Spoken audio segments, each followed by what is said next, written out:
Wisconsin. You're listening to the Starting Block Podcast. Guys, this is a show for complete athletic development. The objective, the mission, the goal is to give you guys the tools to win, whether you're the athlete, the parent, or the coach. As always, I am here with my co-host, Chris Scarborough. Good afternoon, sir. What's up? Good afternoon. It's been a minute, man. We haven't really had an opportunity to record a whole lot this summer. Well, I kind of forgot what you look like there, John. I was like, who is that guy popping up? Yeah, so. I've officially cut the rest of it off, man. It is a shiny chrome dome now. No, man. We've been very sporadic with it, but we got you guys. We got some episodes, guys. We just haven't.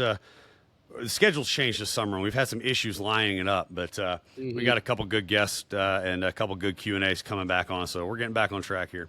And by the way, and a lot of that too, John. Along that same line, we did a number of interviews with some really good guests, really great information, and between technical problems and internet problems and whatever things that were beyond our control. Okay, things that were totally beyond our control. We were unable to publish several of those episodes. So as a result, it's not that we've not been lazy. I mean, other than 1 week of vacation, but we just have run into issues. And so, guys, please bear with us. We have not gone anywhere. We are still here, and we hope to continue to bring you great content. Yeah. 'Cause I know a couple of you guys have messaged me, asking me what's going on, and I promise they're there. And as we've discussed before, for those that don't know, I don't live anywhere near a city. I live way out in the country, so we actually don't even have internet. So I have to be in my office to do this, and my office is a round trip, like an hour and 10 minutes. So if I can't do it during the week, then I'm basically not able to do it. But guess what, guys? We're getting internet where we live here in about 2 weeks, so we'll be able to. We're catching up with the times. So. We'll be able to make sure these things come out a little more frequently. But anyways, with all that, let's kind of get to the point here. If you're new to the show, welcome. Appreciate you guys. Here's how we operate. We're slightly different than your standard podcast, all right? We actually have multiple shows within the show, all right? The first episode you're going to get from us is a bi-weekly Q&A. That's where Chris and I will take the questions you guys submit to us at info@startingblockpodcast.com.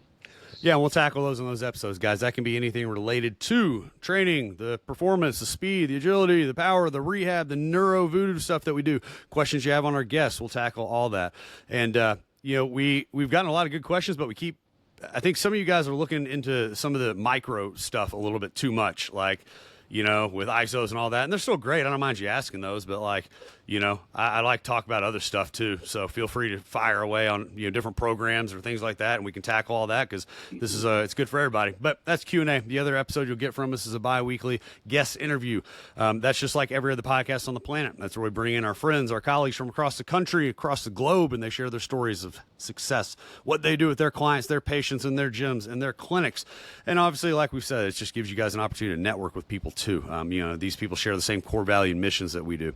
And and finally, you'll get that quarterly-ish Friday Fire Fact from me. That's about a 20-minute just rant or guided wisdom, whatever you want to call it. Just something I feel like, coaches could use, parents could use, athletes can use. I've been doing this for a minute, and sometimes you see situations. It's like I just feel like it's a good opportunity to speak about something. We got one coming out here in a couple weeks. I got something I'm pretty hot on right now that I want to share, but I'll save that for later.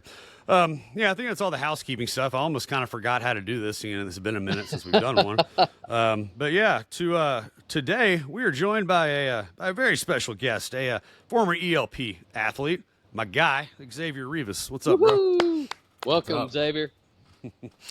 So, guys, if you do not know who Xavier is, all right, Xavier is a current pitcher at Ole Miss. And, Duke can throw some heat. Duke can throw some heat. And so we're glad you took some time to join us, man.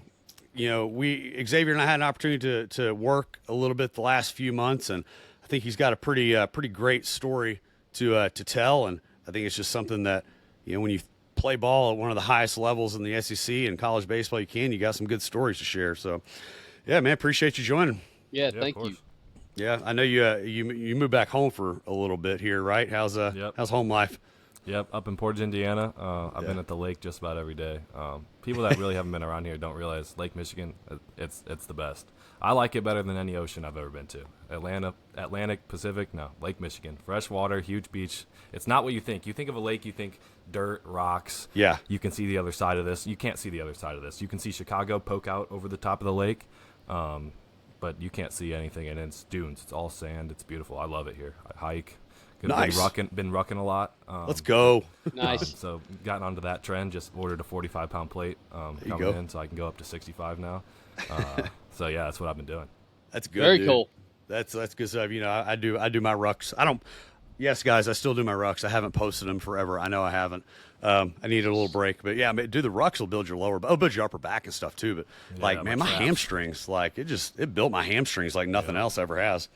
So, but yeah, so you know, a little background on Xavier, and I'll give him a little bit better intro, and you share your story. But so Xavier's junior year at Ole Miss, and correct me if I'm wrong on any of these numbers, man, but like you started 14 games. You were you led Ole Miss in strikeouts. You had 89. You had 5. Led Ole Miss in wins with 5. You had a 248 opponent batting average. You pitched what? I don't remember. I can't even read my notes there. What were you, 4th in the SEC in strikeouts? Is that correct? I think after that junior year. Yeah, I believe so. Yeah, and you were the Friday starter, coming into this 2024 season. But prior to Ole Miss too, man, like was doing some extra research and digging on you. Like, share a little bit about your prior success at in Indianapolis, man. Yeah, so out of high school, wasn't highly touted or anything. There's not a lot of exposure up here, which I wish there was more, and that's something I want to do as I kind of build myself, is be able to build Northwest Indiana. It's called the region up here. But yeah, there's a lot of talent up here, but not a lot of exposure. Not a lot of people that I played with are still playing or ever played in college. And I think, being at all these levels, I know a lot of the guys that I played with growing up have the talent to play. They didn't have the right coaches or people around them, and didn't get the right eyes on them. But so I went to University of Indianapolis through a connection. I went there and got basically a tryout where I went through a bullpen. They gave me a scholarship, and I went. Freshman fall went well, I thought. I didn't throw hard. I was throwing low 80s. But I knew how to pitch. And then winter came, still kept throwing, and then the spring came, and the first travel roster I didn't make, and I was real bummed because I thought I had done great. But I kept working. That was one of the low points where I was like, man, I put all of this work in. Where's the reward? But then they came back home, and our Sunday guy had been really struggling. And finally, for the last time he struggled, gave up like 3 or 4 in the first inning. I came out of the bullpen through like 4 innings, and that was my last bullpen appearance in college. I took the Sunday spot, rode with that the rest of the year, and then came back my sophomore year and was the Friday night starter. Put up some really good stats, had a great year, went to the Northwoods, continued to have success, entered the portal, and that's how I got to Ole Miss. Yeah, Nice. I think to say you put up some good stats is an understatement. See, you had a 2.81 ERA, you had a 10-1 record, you had 157 strikeouts in 2 seasons. You were a first-team All-American, the Midwest Region Pitcher of the Year, and the list goes on and on and on and on. Let's see, and you set the second highest Indianapolis single-season strikeout record, with 128 in 2022. That's all. Are my notes correct there? Yeah, I was chasing that one guy. He threw too many innings. I couldn't catch him. Yeah, I couldn't catch him. All right. Yeah. So before we dig into the Ole Miss stuff, let's go ahead. I think anybody that follows our show knows we jump around, and you know me, Xavier. I'm pretty ADD. I can't really stay focused on too much for too long. So yeah, you go there and you go to Ole Miss and kind of share that story. What was that like going from Indianapolis to, one of the best teams, if not the best team in the country? Yeah, it was coming off a national championship, and that's right. You did come off the national championship, or come in after the national championship. Right off of that. And coming from a team where we had talent at my last school, but we just didn't put it together, and didn't make a regional either of those years that I was there. And actually, if I don't go back to school, I never made a regional, so it's kind of it hurts looking back on it.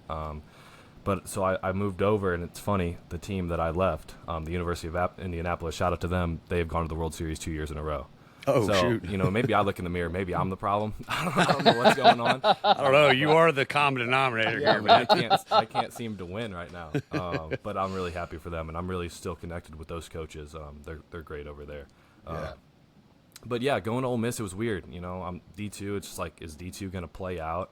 I remember my first ever inter-squad. I think the first hitter I faced was Jacob Gonzalez, who went 15th overall to the White Sox that spring. And I think I walked him on 4 pitches. I was like, I'm scared to death, and I was overthrowing, and I didn't. That's a trust big myself. jump from D2 to Right. 15th in the draft. Yeah. And then I think Kemp Alderman was up next, so it didn't get any easier. So it was a big adjustment. It was just like, but Laugh helped me out a lot. The pitching coach there, Carl Lafferty, and he was just like, just trust your stuff. I've watched you. I've recruited everybody here. I know what stuff plays. He said what you had in the Northwoods, which is where he recruited me from. He's like, just use that. And I ended up winning the Nolan Ryan Award that fall, which is the lowest ERA in the fall. So I ended up having a really good fall straight from D2 and made a good adjustment. I was throwing mostly upper 80s, lower 90s. Had a couple outings where I was I hit like a 94, I think was the hardest one. So that it was a big jump, and it was really just a confidence thing. It was like, no matter what level you're at, the hitters still suck. That's just the thing of baseball. Pitchers beat hitters most of the time. So just trust your stuff in the zone. Don't beat yourself. They have Really, I a never low really chance. thought about it that way. That's a good statement, though. I see that. Yeah. Okay. Yeah, if a hitter hits, if they have success 30% of the time, that's great for a hitter, right? Never really thought about it that you way. know. I only got to get 3 outs, and they only get hit one out of 3, and that's the best hitters in the league. Right, So exactly. As long as I don't walk anybody or hit anybody, the worst I'm going to do is give up 1 hidden inning, as long as it's not a homer, which I have a problem with. I need to stop giving up homers. But as long as I don't walk anybody in front of the homers, it's fine. So that's kind of how you have to approach pitching, in my opinion, is make them beat you, because they're not going to beat you often. Right. Interesting. No, that's a good statement. Yeah, and I think, like, to your credit too, that's a national championship team, and so you're coming in from D2, and I don't, like I said, I'm not really sure where you blended in with that, but I think that team, that first year with you guys had a lot of guys get drafted as well, didn't you? Yes. Yeah, and then Ole Miss had one of the best recruiting classes coming in. Yes. So it's like, there was a lot of I talent. can't. It's hard to wrap my brain around going D2, because I played D2 ball, and it's like going from D2 to like the best of the best. Like, that's got to be an adjustment, man. Yeah, I think it's definitely harder as a hitter because hitting's so hard. I think pitching, it's easier to jump. I think, like, if you're recruiting pitching, you recruit stuff and you recruit pitchability.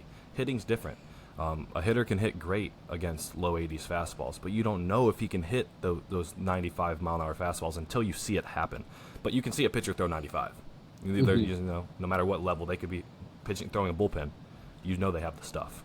So I think it's a little easier to make an adjustment from pitching, but you're right. It is extremely difficult. The best players I was facing at the D2 level were the 9 holes at best at this level. So, and that's really, it's the depth thing. There are some players. There's some hitters that I faced Division II. I wish I could remember his name, from University of Illinois Springfield.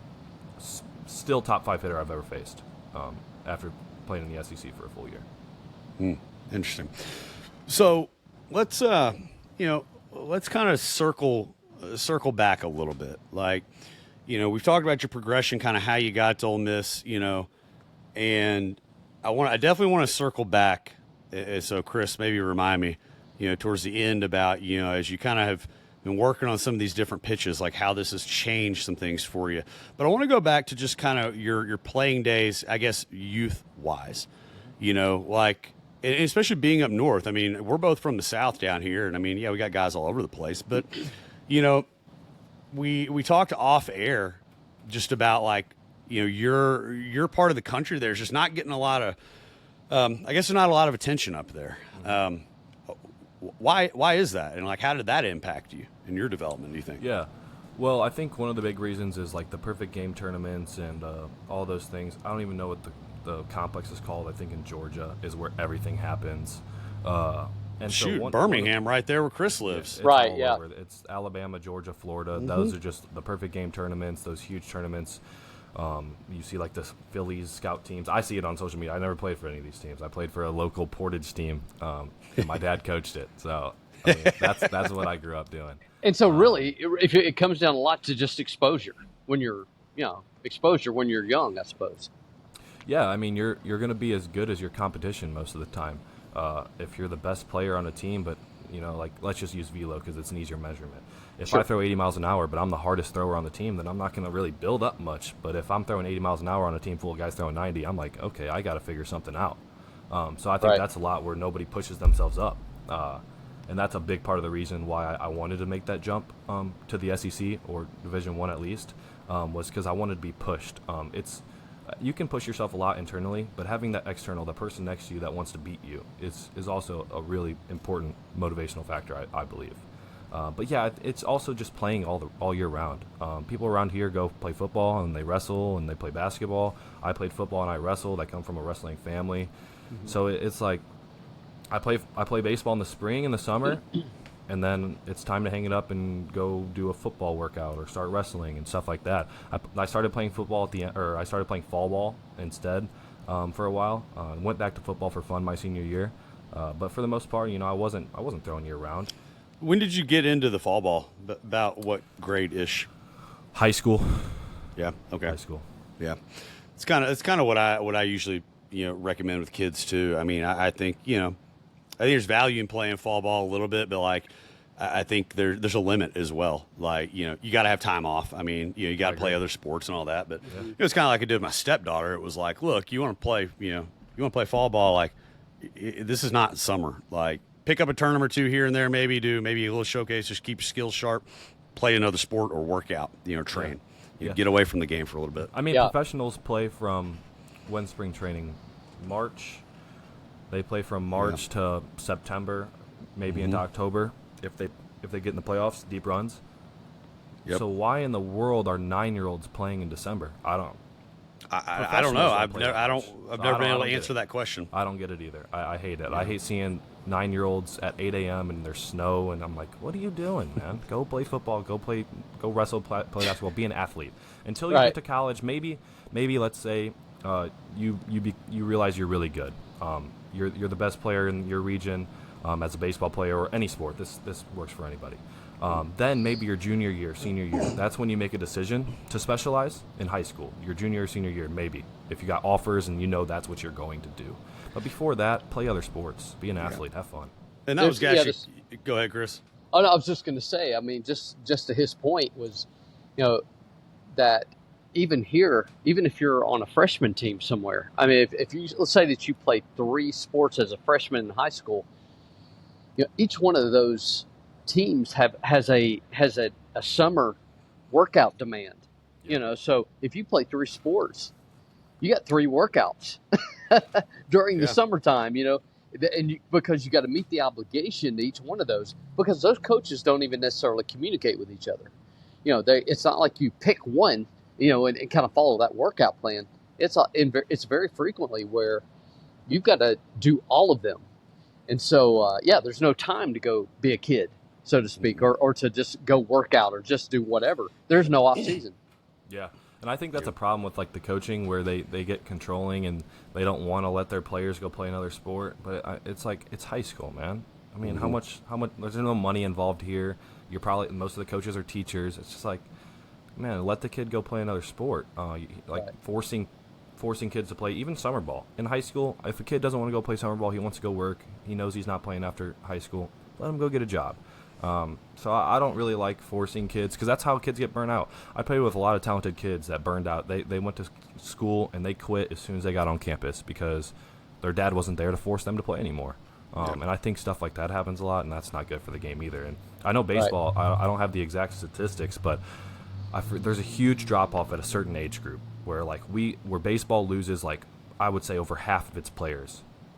And it's because... Wouldn't shock me, yeah. Yeah, no, I saw the statistic, and we're losing... There's so many kids that play Little League Baseball. So many kids. Mm-hmm. But we lose them somewhere. And we're losing so many players, and which would be then fans once they're done playing. And so baseball as a game needs to figure out how to keep those Little Leaguers playing. And I think there's a problem there. That's a great point. That's a great clip too. Yeah, right. There you go. that clip might go viral there. Yeah, we'll mark that one for the Instagram page. There we Okay, go. man, that's a good one. Thanks for that. But you kind of answered the question already. But I wanted to ask you when did you get to the at what stage were you like, okay, I've got a shot to maybe play after high school? Was it right around that junior year or so? Yeah, my junior year was a huge year for me. And then it was also like wrestling. Sophomore year, I had knee surgery. So if you know wrestling, someone took a shot on me. I sprawled.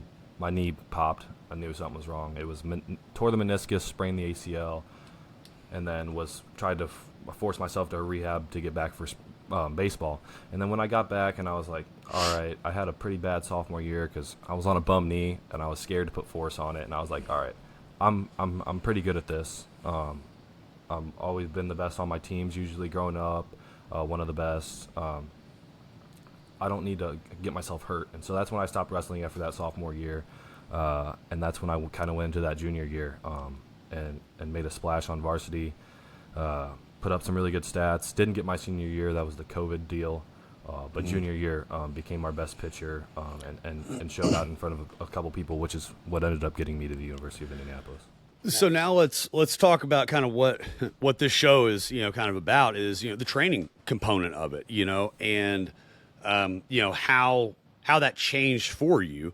But before we get to how it changed for you, I mean, what was your training, I guess, from a physical and a skill side of things, kind of getting to that stage of like, all right, I could go play college ball. Like, I know you play multiple sports, so that's a huge part of it, but then talk a little bit more about the weight room, things like that.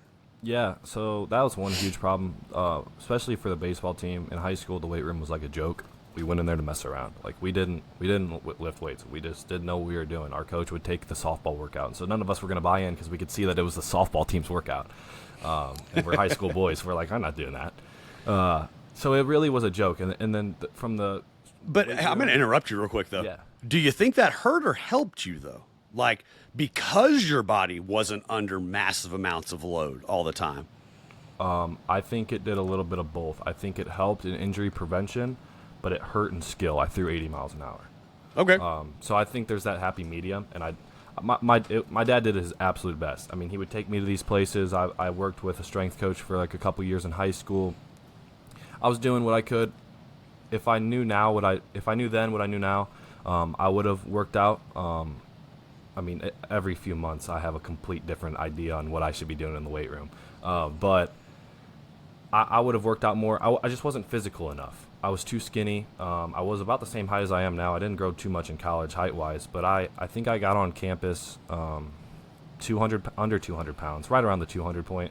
And by my freshman winter, I was 230 pounds. And now if I eat a lot, I'm 240 pounds right now. Yeah, I mean, you're like 6'4", like 230. Like, you're a big dude. Yeah, I wasn't. And I think that was, I mean, I jumped from jumping from about 80 miles an hour to 90 miles an hour was simply the weight room and putting on. It was long tossing a lot. I just threw more because I'd never long tossed through a winter. It doesn't even have to be long tossing. Some people like it, but throwing hard, throwing with intent for a full off season, I had never done that until college. I was, for the first time, not playing another sport, not being in my garage, where I can't throw in my garage when it's negative 20 degrees out. And so we had an indoor facility. And so it was hitting the weight room hard, eating food, getting a little fat, and throwing a lot. And that jumped me up. And then in that spring, I got my body composition better, cut some fat, became more athletic, and then the velo started climbing. But I needed to put on that weight. Even if some of it was bad, I had to put that weight on. Mm-hmm. So let's get in just a little bit then to the type of training that you were doing. I mean, I know you said lifting heavy or whatever. Define that. So explain what you did. Let's say you're in the weight room or you're on the field doing some training. What would a typical? I guess let's define what point of time here. Are we Freshman? Are we in freshman year of college here? So freshman year, it was I had just started really working hard, and I just worked crazy hard when I was at my team lifts. That's what I did my freshman year. When I was in the team weight room and we were doing our lifts, I went all out. My sophomore year, I took it to another level, and I was working out on my own every day, and I was a power lifter. I was at a powerlifting gym. One of my teammates was a powerlifter, like actually competed, and I used his program. He programmed me for free, and squat, bench, deadlift every single day. Not all three, but I was pushing weight. That's all. I didn't care about mobility. I didn't care about anything else. What were your totals? What were some of your best lifts? So my bench is my worst because I don't have a pec, but I got that one up to 285, and this is pause. This is all. This is squatting to the floor. But bench 285, squat 563, deadlift 572. Damn, dude. Nice. Those were my final numbers. I didn't realize your numbers were that high. Yeah, I got good. that was sophomore year during season. I maxed out during season. Yeah. Okay, that's pretty good. All right, so you get into powerlifting, you develop a little bit more of that strength base, right? Mm-hmm. So like you've complemented really nicely. Like you have this just solid athletic base, and then you start to build the strength on it. And I think that's where a lot of people get confused. I think a lot of athletes get confused as well. And I say this because I've seen so many guys, and a lot of them have been my guys. Like, and when they move on to college, they kind of moved on, which it's fine. I get it, but I think a lot of times people see going to a collegiate program that's the end all be all, because it's like in the sense of like the training side of it. They think that automatically the strength that's what's going to make them better. And it's like, that's not really the case. Like in your side of things, it might have been because you were a little bit more quote unquote athletic, and then the strength helped you. And I can think of plenty of other guys that are like, they're very elastic. They're very plyometric, right? They're springy, that's the easiest way to phrase it. And then they go to a college and they build that strength and they take the next jump, but they keep building the strength and lose that natural ability and they go downhill. Is that kind of making sense? Versus guys that are very like strength oriented, and then they go to college and nothing really changes. Yeah. And I think that's the dichotomy that is very important for kids and coaches and parents to understand. Yeah. I'm sorry, go ahead, Xavier. I think it's the easiest way, if you're a parent or if you're a kid, to look at it is it's the low-hanging fruit. The human nature is go for the easiest part first. If I want to get better, right now, you heard my numbers. If I want to get better, strength is not the low-hanging fruit. It's just not. So the amount of effort I would have to put into strength training to see gains right now is absurd. The marginal gains of strength training is gone. Now mobility and moving my body right is the low-hanging fruit. And so the amount of time I would spend squatting, benching, deadlifting at this point to get better versus moving better, getting in better positions, and being an athlete, that is gonna put me to the next level. Now I got to keep that strength. I can't never lift again. I can't become frail. But if I lose a little bit, if my squat goes from 570 to 500, I think I'll be okay. If my vert is up, I can get in different positions. Baseball is all about positions being elastic. You don't get to bench the baseball, sadly, or squat it, because I'd be better at it. But for me, another great clip. Man, you've dropped like 4 or 5 clips here, man. Look, hope baseball works out for you, but if it doesn't, I think we got something else for you. Yeah, they go just the memes here. The memes we can get out of this guy.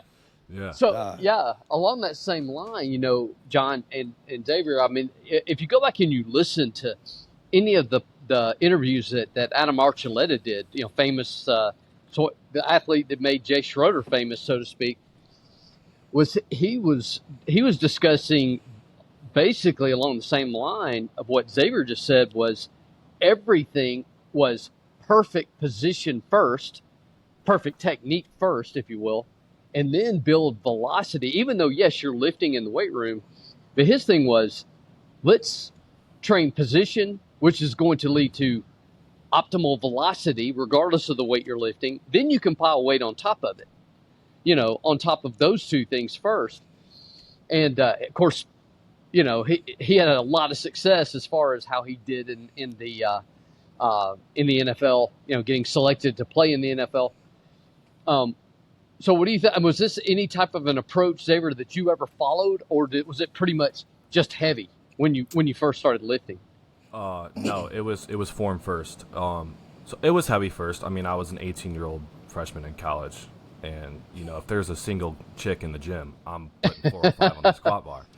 But eventually, I had good friends, and they were like, all right. And I humbled myself, took the ego aside, and it's like, all right, take the plates off. Let's drop down to 225, and let's work on my hips and squat down past 90. And I'm a huge squatting. If you squat, in my opinion, I think you should squat down. There's different things where I think box squats are good if you have a certain objective for the day. But I think for knee health, for knee health and the health of my hips, getting into that position was good for me, and I loved it. And I think if you're going to be squatting, you should do it properly.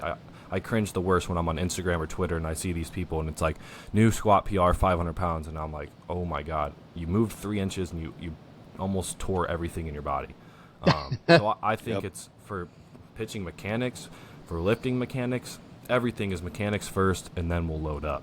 Because or else you're just gonna you'll get this gain, you're gonna get stronger, then you're hurt and you're back down. Versus let's just take this dip now with the mechanics and the form, and then we rise forever. Why just you can load up injured, you're gonna be on that path forever if you don't get those mechanics correct. Yep. Now, correct me if I'm wrong on this timeline here, but one of the things you've touched on a couple times and we've talked about is your significant jumps in velo. But as you got stronger, your velo continued to grow, but and this is where I might be wrong, it's just from my understanding what I read was that it actually did start to kind of impact your ability to control a couple pitches, like your changeup, namely. Is that an accurate statement? Like, yeah, I did lose my changeup from I've lost my changeup and my curveball from the sophomore year to when I went to the SEC. I don't know if it's pinpointed on that. I don't know if it's just because the fastball and slider were just the two outlier pitches, and that was what I was going to throw. But I would say the most accurate thing I would do with lifting and pitching for me, my path, was that, yes, I kept seeing these gains, and then it began plateauing. And I was still gaining it because I'm still growing up, I'm still throwing hard, and I also working on my mechanics all the time. I'm obsessed with my mechanics, maybe too much. I'm just a thinker, and so I'm always trying to learn. Maybe I tinker too much. It could have been the reason I got hurt, was I was throwing too much, because I'm sitting there throwing plyos, videoing myself. And that's something I think I need to maybe look at when I'm coming back is just knowing how much I'm throwing. I know the driveline pulse sensor, and just understanding and collecting data on how much I'm throwing. Because if you ask me after a throwing session, how many throws did you make and how many of them were high intent, I would probably tell you 30 less throws than it was and 20 less high intent throws than it actually was. I just don't. I'm just throwing and I'm feeling good, which can get you hurt. But back to, I got off subject there. I think it was just starting to plateau, and I knew that strength wasn't going to continue to climb. There's no bodybuilders in the MLB. There's guys like Aroldis Chapman, but he's also a freak athlete and one of the more flexible people on the planet. But if you look at the build, they've all got some strength, but then they get in really good positions. So there's different ways to do it. Some guys aren't as freaky as others. Some guys don't get in as crazy positions. Some guys are more the stronger one. I look at Garrett Cole. He's more the stocky one that doesn't get in these freaky positions versus someone like Chapman that gets in crazy positions. Someone's DeGrom. Like, I wanted to be DeGrom for so long, and it's like, all right, I'm not this mobile. I'm not this long. I'm going to have to be a hybrid. But that's kind of how I saw it. Like, I like to model myself off big leaguers that I see, and I didn't see me continuing to I didn't see myself squatting 1,000 pounds getting me in the big leagues. So I kind of was looking ahead of time and being like, all right, now how can I start to train a little differently? Right. And I guess ultimately that's kind of how we got connected, I guess, Exactly. know? Yes. After, I mean, that's how Xavier and I got connected after his injury. I mean, he's recovering, and, he missed 2024 with Tommy John.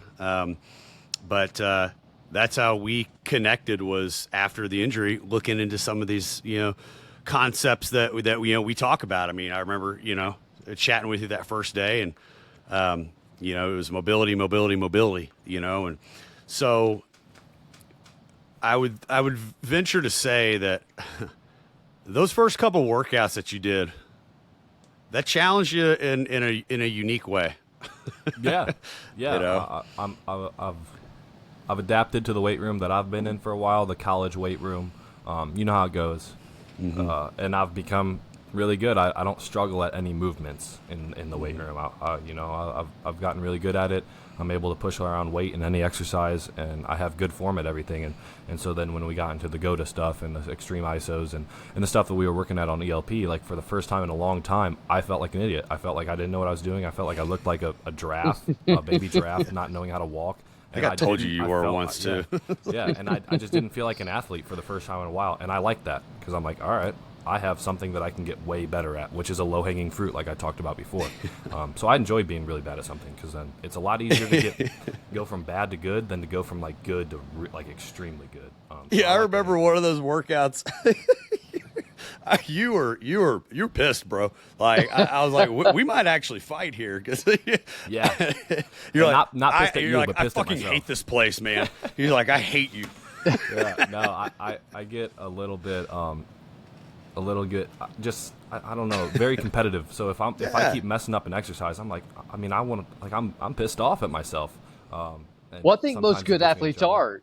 Most Yeah. athletes are competitors, and that's sort of that is. I mean, you're kind of pissed at yourself, but you're also, it comes across as being pissed at your coach. Yeah, yeah. And it really is like, what's going on? But Xavier, you ought to go back and listen to the Elijah Holyfield episode that we had. I mean, talk about a guy that he said, John, what was the words he used? His soul was broken for the first year or something like that. And it's like, yeah, of course. And yet he got stronger when he went like a year and a half, and he didn't touch a weight. Mm-hmm. Goes back and he touches weights, and all of a sudden he's squatting more than he ever did. That kind of thing. Mm-hmm. So, by the way, that's to encourage you, to continue on what currently what you're doing, but also to encourage anybody else who's listening to this, because between myself and John, we have a lot of pitchers, right? We've got a lot of pitchers. Every single one of them are impressed by numbers if you come to the gym where I use, you'll see a board full of bench press numbers and squat numbers that would blow your mind. Okay, there's more 400 and 500 pound bench pressers and 600 plus squatters on this wall. And the one thing I have to tell all the pitchers, none of them can throw 80 miles an hour. None of those guys on that big board up there can throw 80 miles an hour. Or if they can, they'll break their arm. Or they'll pull their bicep tendon off their bone. That type of thing. So much of it comes back to position. Challenging not just what you think and just weight, but challenge that position, challenge it in more ways than just adding weight. Would you agree? Yes, and that was the way I was starting to go. And I've kind of hinted on it. Yeah, like you can't bench the baseball, you can't deadlift the baseball, and I don't think that those are bad lifts. I think they're great, and they've withstood the test of time. But you got to look yourself in the mirror and be like, do I want to play professional baseball? Is this what I want to do with my life? Okay, then I'm going to the gym to be a better baseball player. I'm not going to the gym to be a better weightlifter. And that's kind of the perspective switch I had to make. And yeah, I go to a public gym and I look like an idiot sometimes. But I don't care what they think, and I'm going to do my things that's going to make me better at my sport instead of getting on the bench press, because that's where I feel comfortable in the weight room. So yeah, getting out of your comfort zone and doing what's going to make you better at your sport. Like, that's the ultimate goal. Why else would I be in the gym? It's to get better at baseball. That is my goal, and that's kind of the thing that you have to do, especially when you start to get at the higher levels and things aren't as easy. It's much harder to jump from 92 to 95 than it is to jump from 85 to 90 or 80 to 88. The jumps get harder and harder and harder. Right. And so that's when you got to start changing things up and really getting specific, looking yourself in the mirror and changing the way you're doing things. And that's kind of how I've done, and that's what I'm using this injury to do.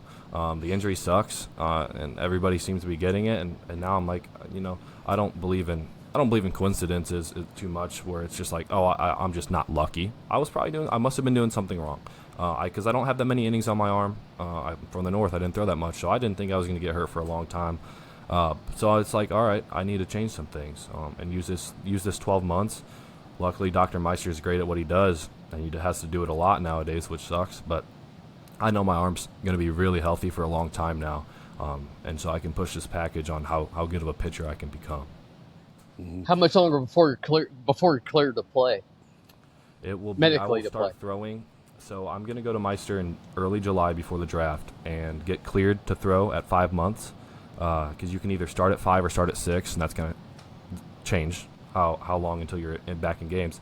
And so whether I'm in college, whether I'm in pro ball, whether I've signed, the reason I'm going to get that, so he'll clear me for 5 months, and then if I'm going back to college, I'll start at 5 months because I have to be ready for the season. If I sign a contract, I'm just going to be like, whatever team signed me, I can start throwing at 5 months, 6 months, 8 months. I don't care. You control me. Tell me when you want me to start throwing. So kind of giving them the option is what I'm going. But if I go back to college, I'll probably throw maybe a little late into the season, or maybe just start in short stints, whether that's out of the bullpen. I don't really know how a team would approach that or how Ole Miss would approach that. But pro ball, I would probably just be spring training, maybe live at bats during spring training. I don't know how they would do that either. But I would be ready for spring training if I went back to pro ball, or I went to. Okay. It's obviously you haven't started throwing yet, and so it's a little early to ask this question. So, obviously, we're going to revisit that off air here in a couple months whenever you get to that point. But you just based on how you feel, just even doing your rehab or even, doing, the work, you were doing with us, like how did emphasizing the positions and emphasizing just strength through movement, like make you feel? Like, how did it make your body feel aside from hating me, like and angry, like I'm trying to get you to relate, like kind of, if you were, I know if you got on the mound, you'd immediately feel the difference, but we can't do that right now. So like, just how's it made your body feel? Yeah, that's the thing that sucks is that I'm not on the mound, and I know that that's the biggest difference, and that's where it's easy to compare, right? I was throwing this mile an hour, or this is much intent to get this mile an hour. It's really easy to compare. So not being on the mound, it's much harder, but still not being so sore, not being so tight.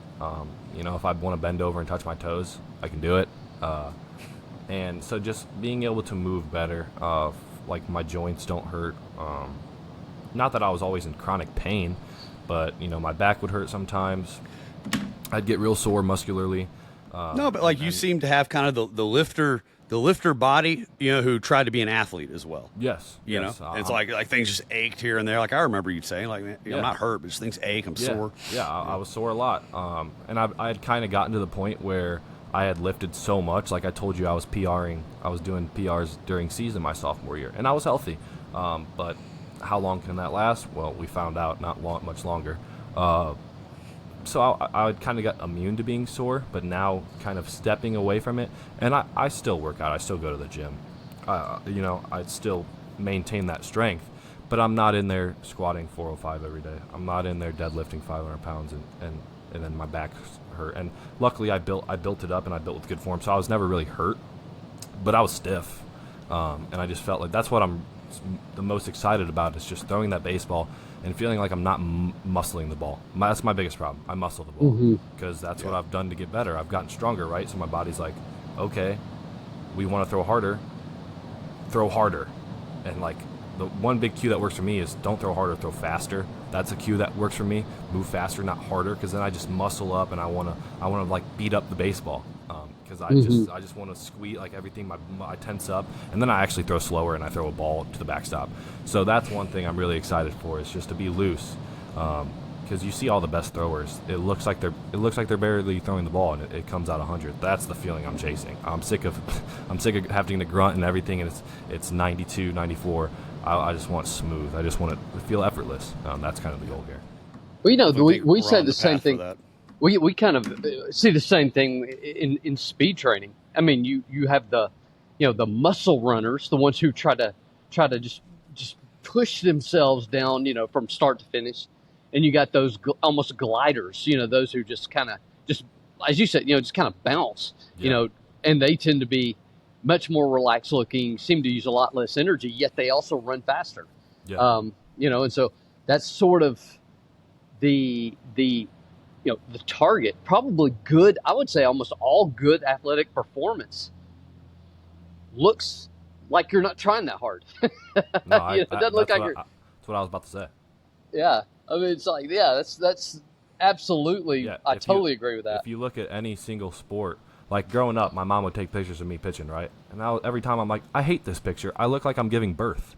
But then you see professionals pitch and they have a straight face and they look like they're not throwing a ball 95 miles an hour, but they are. So it seems Right. like, and it's not just baseball. You look at any sport, basketball, football, these people run effortlessly, but it's with power. You know, you watch Adrian Peterson run, and it's like he's moving the earth, but it doesn't look like he's muscling. It's just flowing, even though he has all that muscle mass. So it's just like Michael Jordan, LeBron, and any of these freak athletes. It looks like it's natural. It comes easy to them. It's smooth. It's free flowing, and you get that flow state. You can't get in that flow state if you're, straining your life. So that's kind of what I think in all sports is being able to flow and feel the energy throughout your body. Facts. Yeah. All right. So as we wrap this up here, as I always do with our guests, I want you to gear this towards the kids. Like, if you could give some of these high school, guys and girls that listen to this, a piece of advice. Give them one piece of advice from somebody who's played at a very, very high level, has made progress, is going through an injury. What piece of advice would you give them? That's a tough one. I would have a lot of advice for people, but I would say it's gotta be it's cliche, but you have to enjoy what you are doing.